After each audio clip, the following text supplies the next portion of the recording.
KGF ಹೃದಯ ಭಾಗದಲ್ಲಿರುವ Robertson ಪೇಟೆ ಸಿಪಿಐ ನವೀನ್ ಪಿಎಸ್ಐ ತ್ಯಾಗರಾಜು ಮತ್ತು ತಂಡದವರು ವಂಚನೆ ಪ್ರಕರಣವೊಂದಕ್ಕೆ ಸಂಬಂಧಿಸಿದಂತೆ ಆರೋಪಿ ನೆಲ್ಸನ್ ಎಂಬಾತನನ್ನ ಬಂಧಿಸುವಲ್ಲಿ ಯಶಸ್ವಿಯಾಗಿದ್ದಾರೆ. ಇನ್ನು ಆರೋಪಿ ನೆಲ್ಸನ್ ಬಳಿಯಿಂದ ಸರಿಸುಮಾರು 4,20,000 ಮೌಲ್ಯದ 70 ಗ್ರಾಂ ಬಂಗಾರದ ಒಡವೆಗಳನ್ನು ವಶಪಡಿಸಿಕೊಂಡು ಮುಂದಿನ ಕಾನೂನು ಕ್ರಮವನ್ನ ವಹಿಸಿದ್ದಾರೆ. ಕೆಜಿಎಫ್ ಹೃದಯ ಭಾಗದಲ್ಲಿರುವ ರಾಬರ್ಟ್ಸನ್ ಪೇಟೆ ಸಿಪಿಐ ನವೀನ್ ಪಿಎಸ್ಐ ತ್ಯಾಗರಾಜು ಮತ್ತು ತಂಡದವರು ವಂಚನೆ ಪ್ರಕರಣವೊಂದಕ್ಕೆ ಸಂಬಂಧಿಸಿದಂತೆ ಆರೋಪಿ ನೆಲ್ಸನ್ ಎಂಬಾತನನ್ನ ಬಂಧಿಸುವಲ್ಲಿ ಯಶಸ್ವಿಯಾಗಿದ್ದಾರೆ. ಇನ್ನು ಆರೋಪಿ ನೆಲ್ಸನ್ ಬಳಿಯಿಂದ ಸರಿಸುಮಾರು 4,20,000 ಮೌಲ್ಯದ 70 ಗ್ರಾಂ ಬಂಗಾರದ ಒಡವೆಗಳನ್ನು ವಶಪಡಿಸಿಕೊಂಡು ಮುಂದಿನ ಕಾನೂನು ಕ್ರಮವನ್ನ ವಹಿಸಿದ್ದಾರೆ.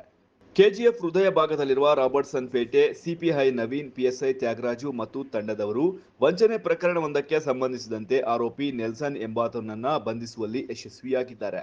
ಇನ್ನು ಆರೋಪಿ ನೆಲ್ಸನ್ ಬಳಿಯಿಂದ ಸರಿಸುಮಾರು 4,20,000 ಮೌಲ್ಯದ 70 ಗ್ರಾಂ ಬಂಗಾರದ ಒಡವೆಗಳನ್ನು ವಶಪಡಿಸಿಕೊಂಡು ಮುಂದಿನ ಕಾನೂನು ಕ್ರಮವನ್ನ ವಹಿಸಿದ್ದಾರೆ.